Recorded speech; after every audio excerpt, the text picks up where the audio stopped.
Amis des potentiomètres, bonsoir. Alors aujourd'hui dans ma série vidéo pratique, je vais vous parler des potentiomètres et vous donner deux informations sur ces composants. Je pourrais faire une super vidéo pour expliquer les potentiomètres, mais ça serait un peu faire double emploi. Encore une fois, sur l'excellent site par exemple Sonelec, il y a une page sur les potentiomètres, je la mettrai en lien dans le commentaire, qui est vraiment très complète sur le sujet, et j'aurais pas vraiment d'intérêt de répéter exactement les mêmes informations.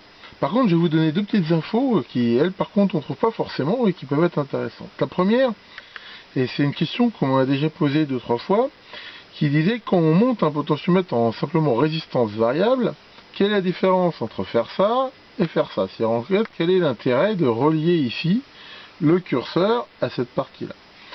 La réponse, elle est relativement simple. Dans le principe, ça ne sert strictement à rien. On voit en effet que ce fil ici, dans la résistance, il court-circuite complètement, je veux dire, cette partie-là, donc il n'y a pas de courant qui passe dedans. Donc que cette partie-là soit reliée ou pas, on voit que le courant il rentre ici, il ressort là, ici c'est relié à rien, il n'y a pas de courant qui passe, ici c'est relié ici, mais comme cette partie-là a une résistance beaucoup plus faible que ça, c'est complètement court-circuit.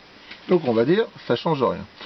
Dans la réalité, c'est pas vraiment vrai. Pourquoi? Parce que le potentiomètre, c'est un système mécanique, et aussi bon soit-il, de temps en temps, et on va voir tout à l'heure qu'en vieillissant, ça va être de pire en pire, il va y avoir des moments où il va faire des mauvais contacts.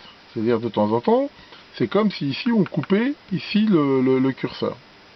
Et c'est là que ça change tout. C'est qu'au moment où ça se coupe, on voit que la résistance entre A et B, si à un moment ce fil-là est coupé, elle est infinie.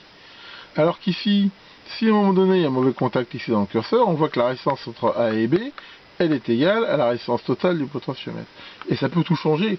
Imaginez ici qu'on commande une alimentation au pire, le parasite il irait peut-être au maximum, alors qu'ici, il irait, je veux dire, si le circuit est ouvert, un potentiomètre de 10K, entre une valeur de 10K et une valeur infinie, il y a une sacrée différence.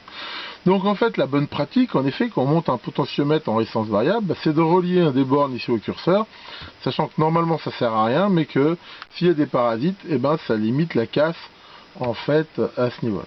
Donc voilà, c'est pour ça qu'on a l'habitude de faire ça. Et justement, toujours dans le cadre un petit peu pratique, les potentiomètres, c'est des éléments qui sont, on voit par exemple tout un échantillon, qui sont très pratiques, qu'on utilise beaucoup, et surtout là dans tous les vieux appareils de mesure, là, tous mes tiroirs Tektronix et tout ça sont débardés, mais c'est des composants qui vieillissent souvent mal et qui ont des problèmes. Déjà le potentiomètre, il faut savoir que c'est pas comme la pile Wonder, je dirais moins on s'en sert, généralement plus ils vieillissent mal. C'est-à-dire qu'avec le temps, les pistes, il y a une sorte de, je sais pas si c'est de l'oxydation, c'est pas vraiment de l'oxydation, enfin, marche mal, ce qui fait qu'un potentiomètre qu'on utilise peu souvent, il va finir par relativement peu fonctionner.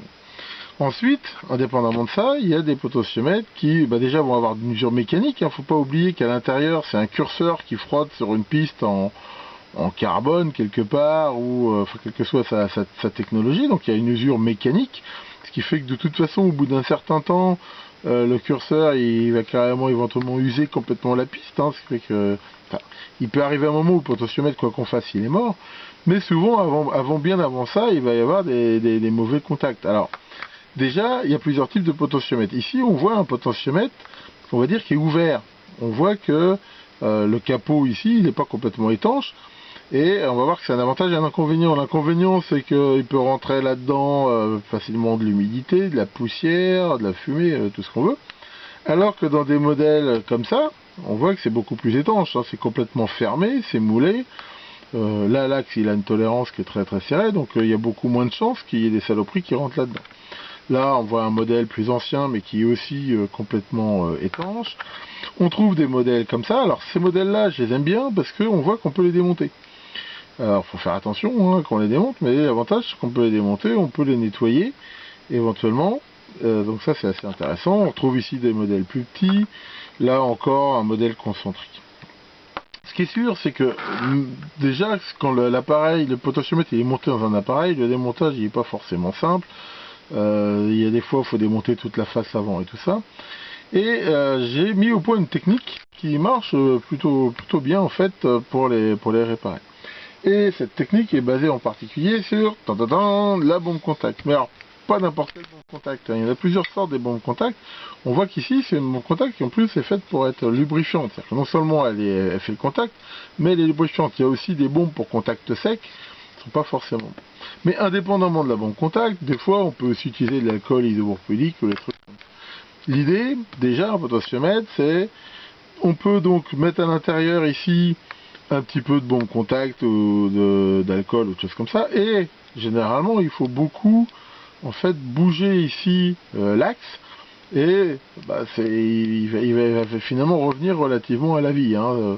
J'ai fait une vidéo comme ça aussi sur les roulements à billes où le fait de les bouger ça marche pas mal.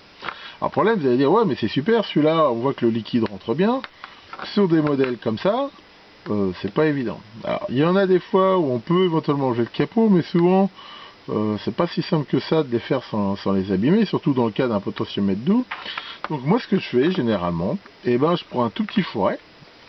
Alors soit des fois quand c'est des gros potards comme ça, je fais carrément un trou, je veux dire de la taille de ça, mais on peut faire un trou beaucoup plus petit, et avec une seringue ou quelque chose comme ça, j'injecte carrément à l'intérieur un petit peu de produits comme ça. Alors l'idée quand même, c'est qu'il ne faut pas qu'il reste trop dedans.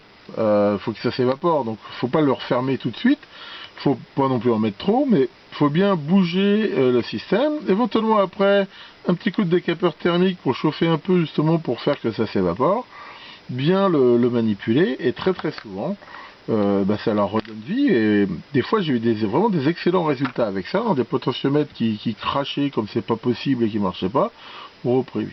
Maintenant, comme je l'ai dit tout à l'heure, un potentiomètre qu'on n'utilise pas, souvent, c'est pas terrible. Très souvent, en fait, on voit qu'il suffit déjà un potentiomètre de façon répétée, comme ça, de le manipuler un petit peu pour qu'il remarche beaucoup mieux.